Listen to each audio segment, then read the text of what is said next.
আসসালামু আলাইকুম। বিশ্ব সংবাদে স্বাগত জানাচ্ছি আমি উম্মে সুরাইয়া। প্রধানমন্ত্রী নরেন্দ্র মোদীর শাসনামলে ভারতের গরু ও মহিষের মাংস রপ্তানি রেকর্ড পরিমাণে বেড়েছে। মোদী নিজেই এক সময় এই খাতের কঠোর সমালোচক ছিলেন। ক্ষমতায় আসার আগে কংগ্রেস সরকারের মাংস রপ্তানির নীতিকে কটাক্ষ করে মোদী একে বলেছিলেন পিঙ্ক রেভলিউশন। তিনি অভিযোগ করেছিলেন কংগ্রেস মুসলিম ভোট ব্যাংককে খুশি করতে গরুর মাংস রপ্তানিকে উৎসাহ দিচ্ছে। তবে বাস্তব চিত্র বলছে ভিন্ন কথা। বর্তমানে ভারত প্রতি বছর প্রায় 15,30,000 টন গরু ও মহিষের মাংস রপ্তানি করছে, যার বাজার মূল্য প্রায় 430 কোটি মার্কিন ডলার। এতে করে ভারত এখন বিশ্বের দ্বিতীয় বৃহত্তম মাংস রপ্তানিকারক দেশ। শীর্ষে রয়েছে ব্রাজিল। ভারতের পরের অবস্থানে রয়েছে অস্ট্রেলিয়া, যুক্তরাষ্ট্র এবং যুক্তরাজ্য। ভারতে গরু জবাই সংক্রান্ত নিয়ম রাজ্য ভেদে ভিন্ন। এ নিয়ে কোনো জাতীয় আইন না নেই, ফলে শিথিল আইন রয়েছে এমন রাজ্যে গরু পাচার করে জবাই ও রপ্তানি করা হয়, এমন অভিযোগ বহুদিনের। সমালোচকদের মতে গরু নিয়ে রাজনৈতিক ও ধর্মীয় বক্তব্য থাকলেও অর্থনৈতিক বাস্তবতায় এই শিল্পকে নিষ্ক্রিয় করা হয়নি, বরং রপ্তানি আরো বেড়েছে। সরকারি হিসেবে বলা হয় ভারতের রপ্তানিকৃত মাংসের সিংহভাগই মহিষের। তবে পর্যবেক্ষকরা মনে করেন গরুর মাংসের অংশ উপেক্ষা করার মতো নয়। দেশে বর্তমানে প্রায় 11,50,00,000 মহিষ এবং 7,60,00,000-এর বেশি গরু রয়েছে। দুধ উৎপাদনের পর বহু গবাদি পশুই মাংস ও চামড়া শিল্পে ব্যবহৃত হয়। বর্তমানে ভারত 65-টির বেশি দেশে মাংস রপ্তানি করে। বিশেষত উপসাগরীয় মুসলিম সংখ্যাগরিষ্ঠ দেশগুলোতে ভারতীয় মাংসের চাহিদা বেশি, কারণ এগুলোর উৎস সাধারণত মুক্ত চারণভূমিতে লালিত পশু, সেই সঙ্গে দাম তুলনামূলকভাবে কম। এতে করে ভারতীয় মাংস আন্তর্জাতিক বাজারে প্রতিযোগিতায় টিকে আছে। অর্থনৈতিক লাভের কারণে হিন্দু ব্যবসায়ীরাও এই খাতে ব্যাপকভাবে যুক্ত হয়েছেন। ভারতের শীর্ষ 6টি মাংস রপ্তানিকারক প্রতিষ্ঠানের মধ্যে 4টির মালিক হিন্দু উদ্যোক্তা, যার মধ্যে রয়েছে Al Kabir exports, Arabian exports, MKR frozen foods এবং PML ইন্ডাস্ট্রিজ। বিশ্লেষকরা বলছেন এই তথ্য প্রমাণ করে অর্থনৈতিক স্বার্থে ধর্মীয় অবস্থান অনেক সময় গৌণ হয়ে যায়। অবশ্য দ্বিচারিতার গুরুতর অভিযোগ উঠেছে। ভারতের রপ্তানিকৃত সব মাংসে হালাল সনদ দেয়া হয়, যেটি মুসলিম দেশগুলোর বাজার ধরার জন্য জরুরি। অথচ মোদীর সরকার অভ্যন্তরীণ বাজারে হালাল সার্টিফিকেশন নিষিদ্ধ করেছে। আন্তর্জাতিক ও অভ্যন্তরীণ বাজারে ভিন্ন নীতি অনুসরণ করায় সরকার প্রশ্নের মুখে পড়েছে। সব মিলিয়ে যে খাতকে একসময় ধর্ম বিরোধী বলে সমালোচনা করা হয়েছিল, সেই গরু মহিষ মাংস রপ্তানি এখন ভারতের বৈদেশিক মুদ্রা আয়ের অন্যতম প্রধান উৎসে পরিণত হয়েছে। আর সেটা ঘটেছে নরেন্দ্র মোদীর আমলেই। মরণ ব্যাধি ক্যান্সারের বিরুদ্ধে লড়াইয়ে বড় সাফল্য পেয়েছেন রাশিয়ার বিজ্ঞানীরা। তারা একটি নতুন ভ্যাকসিন তৈরি করেছেন যা পরীক্ষামূলকভাবে সফল হয়েছে এবং এখন চিকিৎসায় ব্যবহারের জন্য প্রস্তুত বলে জানানো হয়েছে। এ ঘোষণা দিয়েছেন রাশিয়ার ফেডারেল মেডিকেল অ্যান্ড বায়োলজিক্যাল এজেন্সির প্রধান ভেরোনিকা স্কোভরৎসোভা। নতুন ভ্যাকসিনটির নাম অ্যান্টারোমিক্স। এটা তৈরি হয়েছে mRNA প্রযুক্তি ব্যবহার করে, যেটি কোভিড-19 ভ্যাকসিন তৈরির সময় ব্যাপক জনপ্রিয়তা পেয়েছিল। এই প্রযুক্তিতে দুর্বল ভাইরাস ব্যবহারের বদলে শরীরের কোষগুলোকে এমন প্রোটিন তৈরি করতে শেখানো হয় যা ক্যান্সার কোষকে শনাক্ত করে এবং আক্রমণ করে। ভ্যাকসিনটি 3 বছরের প্রাক ক্লিনিক্যাল ট্রায়ালে সফলতা পেয়েছে। গবেষণায় দেখা গেছে বারবার এর ডোজ দেওয়ার পরেও সম্পূর্ণ নিরাপদ।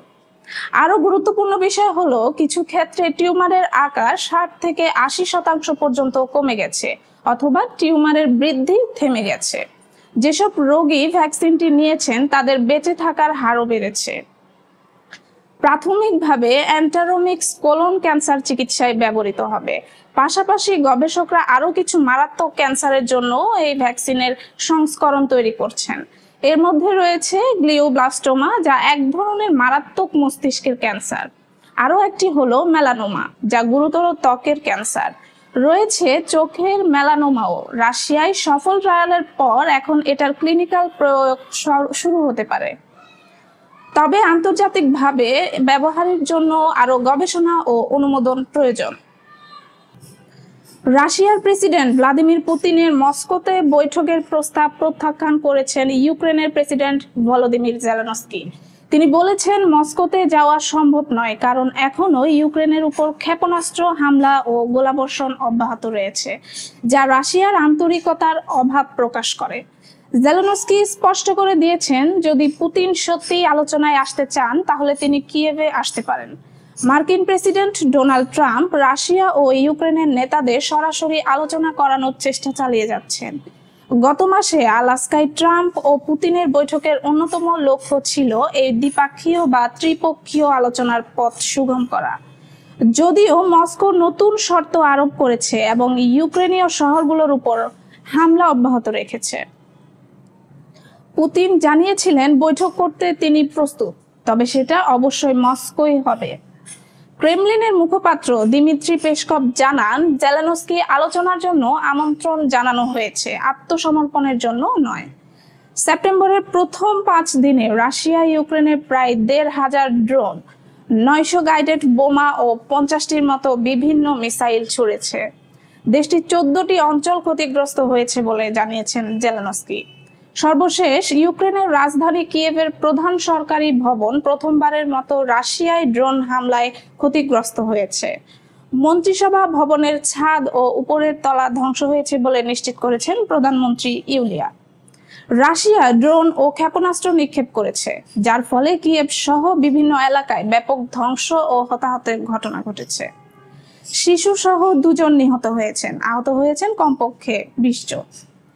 এই সময় শহরের বিমান প্রতিরক্ষা ব্যবস্থাও চাপে পড়েছে। একই সঙ্গে প্রেসিডেন্ট পুতিন সতর্ক করেছেন, ইউক্রেনে পশ্চিমা শান্তিরক্ষী সেনা পাঠানো হলে রাশিয়া তা গ্রহণ করবে না। যুক্তরাষ্ট্রের রাজধানী ওয়াশিংটন ডিসিতে কয়েক হাজার বিক্ষোভকারী ন্যাশনাল গার্ড মোতায়েনের বিরুদ্ধে রাস্তায় নেমেছেন। তারা প্রেসিডেন্ট ডোনাল্ড ট্রাম্পের প্রতি দাবি জানান, রাজধানীতে টহল দেওয়া ফেডারেল বাহিনী প্রত্যাহার করতে হবে। বিক্ষোভকারীরা ট্রাম্পকে এখনই বিদায় করতে হবে স্লোগান দেন। সংবাদ মাধ্যম টিআরটি ওয়ার্ল্ডের প্রতিবেদনে বলা হয়েছে, উই আর অল ডিসি শীর্ষক মিছিলে অবৈধ অভিবাসী, ফিলিস্তিন সমর্থক সহ বিভিন্ন পক্ষের মানুষ অংশ নেন। তারা ট্রাম্পের নীতি সমালোচনা করে ডিসিকে মুক্তি করো, স্বৈরশাসনের বিরুদ্ধে প্রতিরোধ গড়ে তোলো এমন পোস্টার নিয়ে বিক্ষোভ করেন। একজন বিক্ষোভকারী অ্যালেক্স লফার বলেন, আমরা কর্তৃত্ববাদী শাসনের বিরুদ্ধে প্রতিবাদ করছি। ফেডারেল পুলিশ ও ন্যাশনাল গার্ডকে রাস্তা থেকে সরাতে হবে। ট্রাম্প দাবি করেন, অপরাধ নিয়ন্ত্রণে আনতে গত মাসে তিনি সেনা মোতায়েন করেছেন, যাতে আইন শৃঙ্খলা বজায় থাকে। পাশাপাশি তিনি রাজধানীর পুলিশ ও ফেডারেল নিরাপত্তা বাহিনীকে সরাসরি নিয়ন্ত্রণ করেছেন। তবে সমালোচকরা এটিকে ফেডারেল ক্ষমতার অপব্যবহার মনে করছেন। বিচার বিভাগের তথ্যে জানা গেছে, 2024 সালে ওয়াশিংটনের সহিংস অপরাধ 30 বছরের মধ্যে সর্বনিম্ন পর্যায়ে নেমেছে। ন্যাশনাল গার্ড সাধারণত রাজ্যের গভর্নরের অধীনে থাকলেও ডিসির গার্ড সরাসরি প্রেসিডেন্টের নিয়ন্ত্রণে থাকে। ট্রাম্প সম্প্রতি শিকাগোতেও ন্যাশনাল গার্ড পাঠানোর ঘোষণা দিয়েছেন, যা স্থানীয় প্রশাসনের সঙ্গে আইনি সংঘাতের আশঙ্কা তৈরি করেছে। বর্তমানে 2000-এর বেশি সেনা ওয়াশিংটনে টহল দিচ্ছে। ন্যাশনাল গার্ডের দায়িত্ব 30 নভেম্বর পর্যন্ত বাড়ানো হয়েছে, তবে মিশনের সমাপ্তির সুনির্দিষ্ট সময় জানানো হয়নি। মিয়ানমারের কারাগারে থাকা নেত্রী অং সান সুচির শারীরিক অবস্থাকে নিয়ে গভীর উদ্বেগ প্রকাশ করেছেন তার ছেলে কিম আরিস। 80 বছর বয়সী সুচি গুরুতর অসুস্থ এবং তার হৃদরোগ মারাত্মক রূপ নিয়েছে, যার জন্য জরুরি চিকিৎসার প্রয়োজন বলে জানান তিনি। লন্ডন থেকে রয়টার্সকে দেয়া সাক্ষাৎকারে কিম আরিস বলেন, সঠিক ডাক্তারি পরীক্ষা ছাড়া তার মায়ের হৃৎপিণ্ডের অবস্থা বোঝা সম্ভব নয়। তিনি বলেন, আমি খুবই উদ্বিগ্ন, এমনকি তার জীবিত থাকার বিষয়টিও যাচাই করার কোনো উপায় নেই। কিম আরিস মিয়ানমারের সেনা সরকারের প্রতি অনুরোধ জানান তার মাকে যথাযথ চিকিৎসা ও বিশেষজ্ঞ হৃদরোগ বিশেষজ্ঞদের দেখাশোনা করার সুযোগ দিতে। অং সান সুচি 2021 সালের ফেব্রুয়ারিতে সেনা অভ্যুত্থানের পর থেকে একাকী কারাবন্দী জীবনযাপন করছেন। রাজনৈতিক কারণে তাকে মোট 33 বছরের কারাদণ্ড দেওয়া হয়।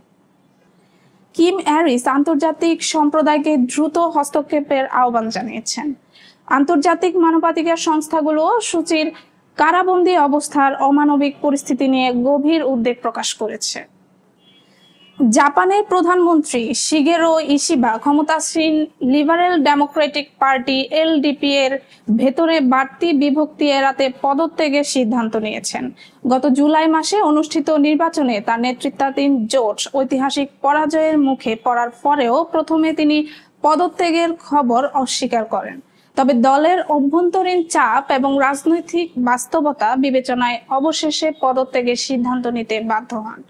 ইশিবার নেতৃত্বাধীন এলডিপি জোট পার্লামেন্টের উভয় পক্ষেই সংখ্যাগরিষ্ঠতা হারিয়েছে, যা দেশটির নীতিগত পরিকল্পনা ও শুল্ক চুক্তি সহ গুরুত্বপূর্ণ পদক্ষেপগুলো বাস্তবায়নে বড় বাধা সৃষ্টি করবে।